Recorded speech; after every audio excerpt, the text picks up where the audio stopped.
Manufacturing సంబంధించి అధ్యక్ష ఆ రంగానికి సంబంధించి క్యాపిటల్ సబ్సిడీ రూపంలో 2 కోట్ల నుంచి 30 కోట్ల రూపాయల వరకు క్యాపిటల్ సబ్సిడీ, జీఎస్టీ రీయింబర్స్మెంట్ కానీ, అదే రకంగా పోర్టు నుంచి ఇక్కడికి తీసుకొని రావడానికి ట్రాన్స్పోర్ట్ రవాణా సబ్సిడీ కానీ, అదేవిధంగా ఎలక్ట్రానిక్స్లో ముఖ్యంగా విద్యుత్కు సంబంధించి వినియోగం కూడా ఎక్కువ ఉంటుంది కాబట్టి విద్యుత్ వినియోగం కానీ ఇవన్నీ కూడా ఇస్తూ ఉన్నాం.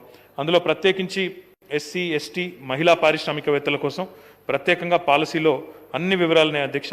రాష్ట్ర ప్రభుత్వం ఒక ఐటీ రంగంలోనే 16 ప్రత్యేకమైన పాలసీలు తీసుకొచ్చింది. అందులో ఎలక్ట్రానిక్స్ పాలసీ కూడా ఒకటి. గౌరవ సభ్యులకు పూర్తి వివరాలు నేను అందజేస్తాను అధ్యక్ష. దాంతోపాటు వారు అడిగారు అధ్యక్ష, మన స్థానిక పిల్లలకు ఉపాధి అవకాశాలు ఇంకా ట్రైనింగ్ ఇవ్వండి, ఇంకా కూడా హెల్ప్ చేయండి అని అడిగారు. తప్పకుండా లోకల్గా ఎక్కడెక్కడ స్కిల్ డెవలప్మెంట్ సెంటర్స్ అవసరం గౌరవ శాసనసభ్యులతో సంప్రదించి వికారాబాద్ జిల్లా ఇద్దరు శాసనసభ్యులు కూడా వికారాబాద్ జిల్లా నుంచి ప్రస్తావించారు. ముగ్గురికి సంబంధించి కూడా అక్కడ ప్రత్యేకంగా గౌరవ పార్లమెంట్ సభ్యులు రంజిత్ రెడ్డి గారు కూడా ముందుకు వచ్చారు. వారు అక్కడ ఒక స్కిల్ డెవలప్మెంట్ సెంటర్ కూడా ఏర్పాటు చేస్తున్నారు. అవసరమైతే ప్రభుత్వం కూడా మరింత ప్రయత్నం కూడా చేస్తుంది అధ్యక్ష. చివరిగా అధ్యక్ష, వారు ఈ వేస్ట్ రీసైక్లింగ్ గురించి కూడా అడిగారు. దానికి సంబంధించి ఇప్పటికే ఒక సెంటర్ ఆఫ్ ఎక్సలెన్స్ కూడా మనం హైదరాబాద్లో ఏర్పాటు చేసినాం అధ్యక్ష. దాంతోపాటు గవర్నమెంట్ ఆఫ్ ఇండియా ఇన్స్టిట్యూషన్ కూడా ఒకటి ఉంది, సీమెట్ అని. దాంతోపాటు మన రాష్ట్ర ప్రభుత్వం కూడా ఈ వేస్ట్ రీసైక్లింగ్ సంబంధించి కూడా ఒక పాలసీ తీసుకొచ్చింది. దీనిలో భాగంగా అన్ని ఐటీ పార్కులకు కూడా ఒక నిర్దేశిత లక్ష్యాన్ని ఇచ్చాం. తప్పకుండా గౌరవ సభ్యులు చేసిన ఇతర సూచనలు, వికారాబాద్లో మరిన్ని పరిశ్రమలు రావాలి అని 3 శాసనసభ్యులు కూడా కోరారు. వారి సూచనలు తప్పకుండా సానుకూలంగా పరిశీలిస్తాం అధ్యక్ష.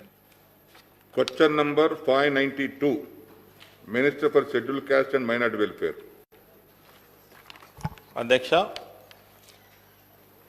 ఏ ప్రశ్నకు సమాధానం అవునండి, బి ప్రశ్నకు సమాధానం కాదండి, సి ప్రశ్నకు సమాధానం వివరాలను సభా సమక్షంలో ఉంచడం అయినది. జనాబ్ అక్బరుద్దీన్ ఓవైసీ సాబ్, जाफर हुसैन साहब. ऑनरेबल स्पीकर सर, आज के ये जो क्वेश्चन के अंदर मेरी आपसे रिक्वेस्ट है कि हमारी पार्टी की तरफ से मैं अकेला ही बात करना चाह रहा हूं, तो थोड़ा टाइम ज्यादा दीजिए सर. क्वेश्चन पूछिए सर.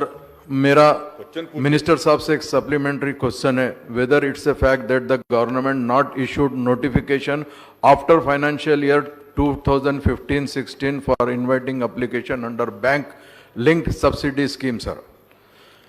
एंड दूसरा यह है sir, why government not issued notification for call fresh application from 16-17 financial year onward sir.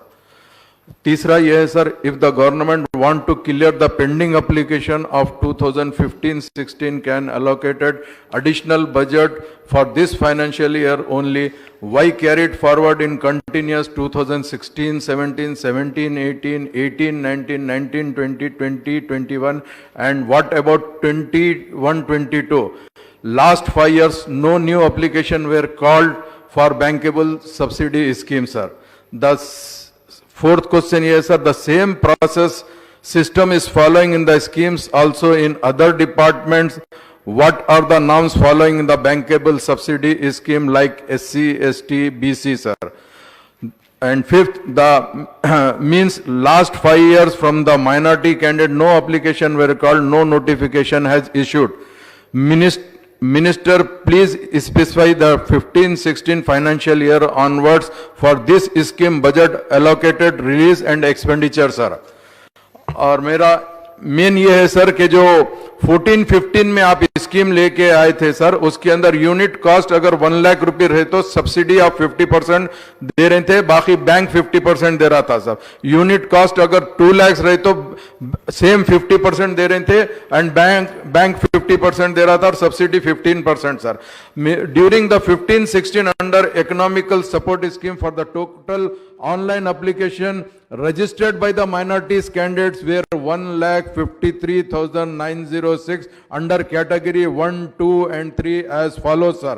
Category 1 31,026, that is sir 1 lakh की स्कीम में 80% सब्सिडी होता है. कैटेगरी 2 में 79,400 on that is the up to 2 lakh 70% subsidy. Sir actually ये question में मैं आपसे request करा sir, it's a very important question sir, I have to clear all the things sir, क्योंकि पब्लिक भी देख रही है, सुन रही है, ये लोग माइनॉरिटीज को सबसे बड़ा क्वेश्चन ये है सर कि 15-16 के बाद से आज तक फ्रेश एप्लीकेशन नहीं लिए सर. इसीलिए मैं आपसे ये कहना चाह रहा हूं सर कि आप फ्रेश एप्लीकेशन नहीं लेके जो पुराने एप्लीकेशन को ही कंटिन्यू कर रहे हैं। सर क्या ये सही है क्या? अगर 5 साल पहले मुझे पैसे की जरूरत थी सर, आज 5 साल से नहीं मिले, 5 साल पहले का एप्लीकेशन वाले को आप कंटिन्यू कर रहे हैं, आज मैं भूखा मर रहा हूं सर, आज मुझे नहीं देख रहे बोले, तो आप खुद गौर करिए सर कि ये कैसा होगा। तो इसीलिए मैं आपसे ये रिक्वेस्ट करना चाह रहा हूं सर कि ये जो स्कीम है, स्कीम बहुत अच्छी है सर, स्कीम की हद तक हमको कोई एतराज नहीं है सर, क्योंकि आपने स्कीम के अंदर एक चेंजेस भी ये लेके आया था सर, अप टू 50,000 पे 100% सब्सिडी दे रहे थे, कुछ लोगों को आप वो भी दिए सर, मगर इसके साथ साथ 50,001 से 1 लाख रुपीस वालों को जो 80% सब्सिडी, 20% बैंक जो देने वाली है सर, ये अभी तक नहीं हो रहा सर। और जिसको अप टू 10 लाख तक भी आपने वादा किया था सर, मगर कोई स्कीम किसी को भी नहीं मिली सर। तो मेरा आपसे ये कहने का मतलब ये है सर कि ये जो स्कीम आप 5 साल पहले लिए थे, तो क्या ऐसा ये सिस्टम थोड़ा ही 5 साल में कंटिन्यू प्रोसेस चलता सर? अगर एवरी ईयर आप अगर एप्लीकेशन लिए हैं, सपोज आप उसमें 10,000 देना चाह रहे हैं या 20,000 देना चाह रहे हैं, उनको दीजिए सर, उसके बाद में खत्म करके फिर फ्रेश एप्लीकेशन लीजिए सर। आप वो नहीं कर रहे हैं। अगर आपको ये देखते हैं तो 2014 से लेके आज तक आप कितने लोगों को दिए और कितना पैसा दिए सर? सिर्फ 209 करोड़ रुपए दिए। तो क्या हमारे को ये स्कीम के लिए इतना ही फंड्स आप एलोकेट थोड़ा ही किए थे सर?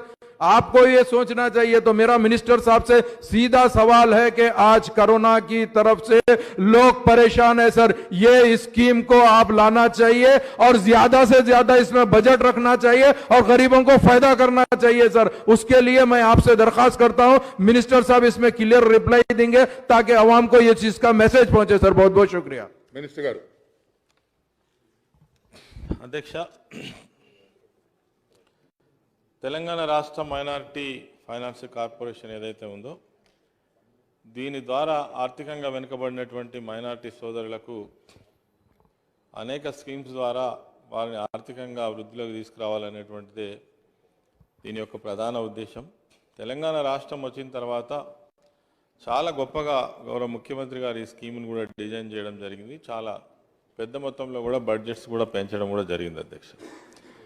ఇది ఈరోజు మన రాష్ట్రంలో ఉన్నటువంటి ముస్లింలు కావచ్చు, సిక్కులు కావచ్చు, పార్సీలు కావచ్చు, బౌద్ధులు కావచ్చు, మరియు జైన్లు కావచ్చు, వీరికి ఆర్థిక సహాయం కింద అనేక పథకాలు బ్యాంక్ లింకేజ్తో సబ్సిడీ రూపంలో ఇవ్వడం జరుగుతూ ఉంది.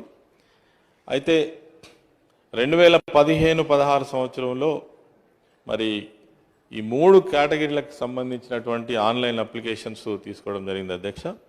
దీంట్లో చాలా పెద్ద మొత్తంలో అప్లికేషన్స్ వచ్చినాయి. 1,53,908 అప్లికేషన్స్ వచ్చినాయి.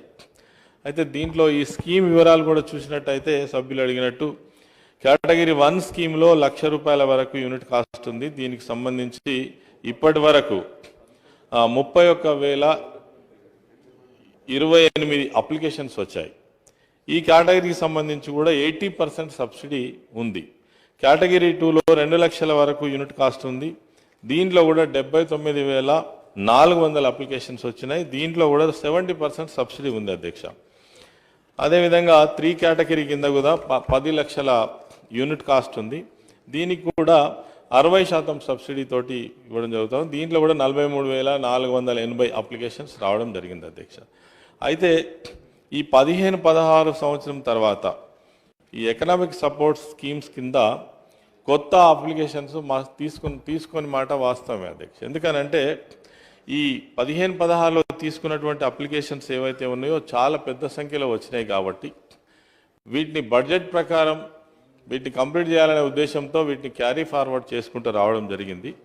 మరి 2016-17 అదేవిధంగా 17-18, 18-19, 19-20 సంవత్సరాలకు సంబంధించి క్యారీ ఫార్వర్డ్ చేయడం జరిగింది అధ్యక్ష. అయితే ఇందులో మనం ప్రతి సంవత్సరం కూడా బడ్జెట్ అలికేషన్ బట్టి వచ్చినటువంటి అప్లికేషన్స్లో మనం ఎంతైతే ఇవ్వగలుగుతున్నామో అంత ఇవ్వడం జరుగుతూ ఉంది అధ్యక్ష. ఇది సంవత్సరాలుగా వారీగా మీకు వివరాలు కూడా మీ ముందు ఉంచడం జరుగుతూ ఉంది. ఈ 2014-15 సంవత్సరంలో 3,301 మంది లబ్ధిదారులకు 27,70,00,000 సబ్సిడీ మనం రిలీజ్ చేయడం జరిగింది అధ్యక్ష. అదేవిధంగా 2015-16 సంవత్సరానికి సంబంధించి కూడా 3672 మంది లబ్ధిదారులకు 34,49 లక్షల సబ్సిడీ రిలీజ్ చేయడం జరిగింది. అదేవిధంగా 2016-17 సంవత్సరంలో కూడా 6,254 మంది లబ్ధిదారులకు 51,63 లక్షల సబ్సిడీ కూడా రిలీజ్ చేయడం జరిగింది అధ్యక్ష. అదేవిధంగా 17-18 1,324 మంది లబ్ధిదారులకు 14,54 లక్షలు అందజేయడం జరిగింది. అదేవిధంగా 18-19 1,691 మంది లబ్ధిదారులకు 7,68 లక్షల రూపాయలను సబ్సిడీ రూపంలో అందజేయడం జరిగింది అధ్యక్ష. అదేవిధంగా 19-20 సంవత్సరానికి సంబంధించి 1,183 మంది లబ్ధిదారులకు 9,22 లక్షల రూపాయల సబ్సిడీని అందజేయడం జరిగింది. మొత్తంగా 14-15 నుండి ఇప్పటి వరకు 17,425 మంది లబ్ధిదారులను ఎన్నిక చేయడం జరిగింది. వారి కోసం 145,26 లక్షలను సబ్సిడీ రూపంలో అందజేయడం జరిగింది అధ్యక్ష. అంతేకాకుండా ఈ 16-17 సంవత్సరంలో 17,044 మంది లబ్ధిదారులు ఎవరైతే ఉన్నారో వీళ్ళకు 12,76 లక్షల సబ్సిడీ అందజేయడం జరిగింది. ఈ పథకం కింద ఇంకా చాలా కార్యక్రమాలు తీసుకోవడం జరిగింది. దీంట్లో ఈ ఆటోలకు సంబంధించి 1,45,000 రూపాయల యూనిట్ కాస్ట్ ఉంటే దీంట్లో మరి 50% సబ్సిడీ తోటి దాదాపు మరి వీళ్ళకు బ్యాంక్ లింకేజ్తో పాటు చాలా మందికి పథకాన్ని వర్తింపజేయడం జరిగింది. అదేవిధంగా డ్రైవర్ ఎంపవర్మెంట్ ప్రోగ్రాం కింద కూడా 409 మందికి లబ్ధిదారులకు 18,17 లక్షల సబ్సిడీ అందజేయడం జరిగింది. వాళ్లకు కార్స్ కూడా అందించడం జరిగింది. అదేవిధంగా ఈ పథకం ద్వారా కార్ ధర ఎంతంటే 7,40,000 రూపాయలు ఉంటే 577, అందులో 4,44,000 మందికి మరి 346 రూపాయలు సబ్సిడీగా 2,46,231 రూపాయలను బ్యాంక్ లోను గాను అందజేయడం జరిగింది. అదేవిధంగా 18-19 సంవత్సరంలో ఈ ఫకీర్ ఏదైతే ముస్లిం కమ్యూనిటీలో ఫకీర్ కోవకు చెందినటువంటి వాళ్ళు ఎవరైతే ఉంటారో వాళ్ళ కోసం మరి టీవీఎస్ మోపెడ్స్ను ఒక 100% సబ్సిడీ తోటి వాళ్లకు అందజేయడం జరిగింది. అదేవిధంగా 2020-21 సంవత్సరంలో ఈ పథకం కింద 420 మందికి కార్స్ను కూడా మనం ఆన్లైన్ అప్లికేషన్ తీసుకోవడం జరిగింది. ఇవన్నీ కూడా పరిశీలనలో ఉన్నాయి.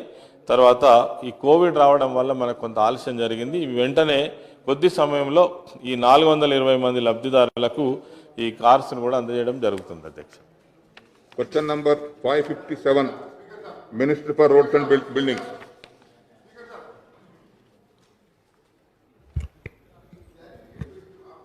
Sufficient बोले ना भाई, sufficient. जीरो ओवर में ले लीजिए, जीरो ओवर में पूछिए.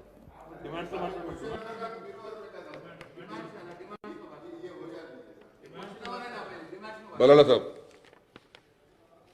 क्यों बोल क्वेश्चन अभी जी साहब सिर्फ 2 मिनट ही साहब. सवाल ये है कि भाई आप 5 साल पहले ये स्कीम के अंदर आप ये स्कीम लेके आए, स्कीम के अंदर आप एप्लीकेशन का क्या कॉल फॉर करें, लेकिन उसके बाद से सिर्फ जो एप्लीकेशन फर्स्ट टाइम आए उसको ही कैरीड फॉरवर्ड कर रहे हैं, नए एप्लीकेशंस नहीं ले रहे. हमारा मुतालबा ये है कि आप नए एप्लीकेशंस लीजिए. सीएम साहब और ये गवर्नमेंट बजट रखी है, आप माइनॉरिटी डिपार्टमेंट जाकर गवर्नमेंट से बजट नहीं लेकर आकर बजट यूटिलाइज नहीं कर रहा है. हमारा मुतालबा ये है कि आप बजट लेकर आकर बजट यूटिलाइज करिए. बजट जितना अब 1700 करोड़ रुपए 1600 करोड़ रुपए बजट रख रहे हैं, लेकिन वो इस्तेमाल नहीं हो रहा है. तो आप प्लीज आप बजट रिलीज कराकर स्कीम को जो है ना हर साल आप नए एप्लीकेशंस लीजिए, ताकि जो नए लोगों को जो जरूरतमंद है उनको उनकी जरूरत पूरी कर सके. हम ये कहना चाह रहे हैं कि हम ये नहीं बोल रहे हैं कि आप एप्लीकेशंस जो फर्स्ट टाइम बुलाए आज तक सिर्फ वही कैरी फॉरवर्ड कर रहे हैं आप. तो प्लीज मेरी आपसे गुजारिश है कि वो आप आवाम को एक मैसेज दें कि वो इस एकेडमिक ईयर के अंदर, ये फाइनेंशियल ईयर के अंदर मैक्सिमम एप्लीकेशंस बुलाएंगे हर जोबे के अंदर. मिनिस्टर गाరు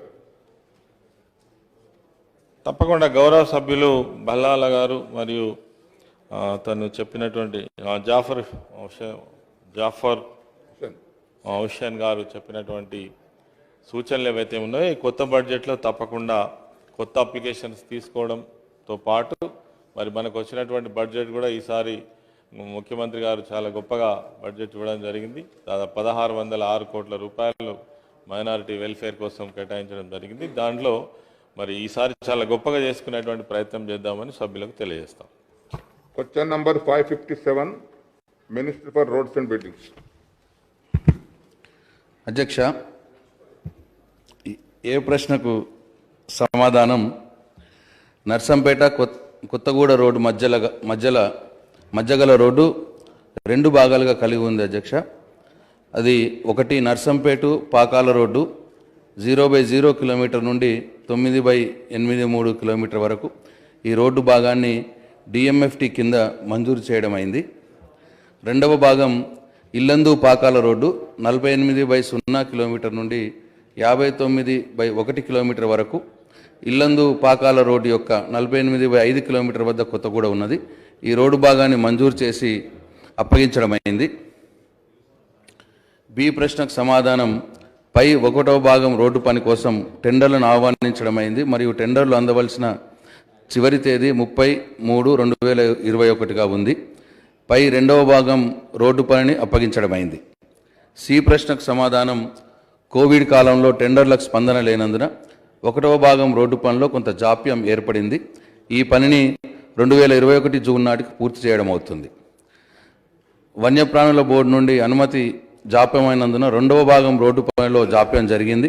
అటవీ శాఖ నుండి అనుమతి అందిన తర్వాత 9 నెలలలోపు ఈ పనిని పూర్తి చేయడం అవుతుంది. ఇంకా టైం చాలా తక్కువ ఉంది, గౌరవ సభ్యులు సహకరించండి. పెద్ద సుదర్శన్ రెడ్డి గారు. అధ్యక్ష, నర్సంపేట పట్టణం దినదిన అభివృద్ధి చెందుతున్న పట్టణం అధ్యక్ష. కొత్తగూడ మండలం, ఇప్పుడు కొత్తగా ఏర్పడ్డ గంగారం మండలానికి సంబంధించి 120 ఏజెన్సీ గ్రామాల ప్రజలు నిత్యావసరాల కోసం, అది విద్యకు, వైద్యానికి, వ్యాపార వాణిజ్య అవసరాల కోసం, అదేవిధంగా రైతులు పంటలు అమ్ముకోవడం కోసం నర్సంపేటకు రోజు వచ్చేటువంటి ఆనవాయితీ ఉంది అధ్యక్ష. ఈ రోడ్డు డిలే వల్ల గత 5 సంవత్సరాల నుంచి కూడా డిలే అవుతున్నట్టు సమాచారం ఉంది. దీనివల్ల చాలామంది ఆదివాసీ గిరిజనులు, లంబాడ గిరిజనులు, 70% గిరిజనులు ఉన్నటువంటి ప్రాంతం అధ్యక్ష. అది పూర్తిగా 1 of 70 ఏరియా. వారి యొక్క కోరిక మేరకు ప్రత్యేకంగా ఇవాళ మీ ద్వారా గౌరవ మంత్రి గారికి దృష్టి తీసుకెళ్లాల్సిన అవసరం ఏంటంటే, వైల్డ్ లైఫ్ ఇష్యూ ఏదైనా పెండింగ్ ఉంటే ఆల్రెడీ ఇప్పటికే దానికి సంబంధించిన సిఏ ల్యాండ్ విషయంలో ఫారెస్ట్ డిపార్ట్మెంట్కు, పిసిసిఎఫ్ గారికి సిఏ ల్యాండ్ సంబంధించి వారు ఇచ్చిన పారామీటర్స్ అనుకూలంగానే వారికి ల్యాండ్ మన ప్రభుత్వ తరఫున హ్యాండ్ ఓవర్ చేయడం జరిగింది అధ్యక్ష. దాన్ని వెనువెంటనే పరిశీలన చేసి తక్షణమే పనులు ప్రారంభించాలని చెప్పి కోరుతూ, అది లేట్ అవుతుంది కాబట్టి వెంటనే ఇప్పుడు తాత్కాలిక మరమ్మతులైనా చేయాలని చెప్పి విజ్ఞప్తి చేస్తున్నాం అధ్యక్ష. లేకపోతే చాలామంది ఇబ్బంది పడుతూ ఉన్నారు, చాలా యాక్సిడెంట్స్ అవుతూ ఉన్నాయి, చాలామంది రవాణా సౌకర్యం లేక చాలా ప్రాణాలు కోల్పోయిన సంఘటనలు పత్రికల్లో చాలాసార్లు వచ్చాయి అధ్యక్ష. కాబట్టి ఏజెన్సీని దృష్టిలో పెట్టుకొని ప్రథమ ప్రాధాన్యతగా అది 1 of 70 సంబంధించినటువంటి 2 మండలాలు అధ్యక్ష, గంగారం, కొత్తగూడ మండలాలు. కాబట్టి ప్రజలు వారితో పాటు నర్సంపేట ప్రజానికం కూడా మళ్ళీ ఆ ఏజెన్సీ ప్రాంతానికి వెళ్ళే క్రమంలో చాలా ఇబ్బంది అవుతూ ఉన్నది. చాలా ప్రెజర్ ఉండేటువంటి రోడ్ అది. కాబట్టి ఆల్రెడీ సింగిల్ రోడ్డు ఇప్పటికే ఆ బీటీ ఉన్నటువంటి సింగిల్ బీటీ ఈ ఇటీవల వచ్చిన ఫ్లడ్స్ వల్ల పూర్తిగా ధ్వంసం అయిపోయింది. కాబట్టి తాత్కాలిక మరమ్మతులైనా చేయాలని చెప్పి కోరడం జరుగుతూ ఉంది అధ్యక్ష. Thank you. హరిప్రియ గారు, జస్ట్ ఒక నిమిషం మినిస్టర్ గారు, ఒక్క నిమిషం. అధ్యక్ష, ఏదైతే నర్సంపేట షార్ట్ అమ్మ, 1 minute. కొత్తగూడ రోడ్డు ఏదైతే మంత్రి గారు చెప్పారో, ఇది ఇల్లెందుకు కూడా చాలా ముఖ్యమైన రోడ్డు అధ్యక్ష. దాదాపుగా ఇల్లెందు ప్రాంత ప్రజలు వరంగల్ కానీ రాజధానికి చేరుకోవాలన్నా కూడా అత్యంత దగ్గరగా ఉండేటటువంటి రోడ్ అధ్యక్ష ఈ పాకాల టు ఇల్లెందు రోడ్డు.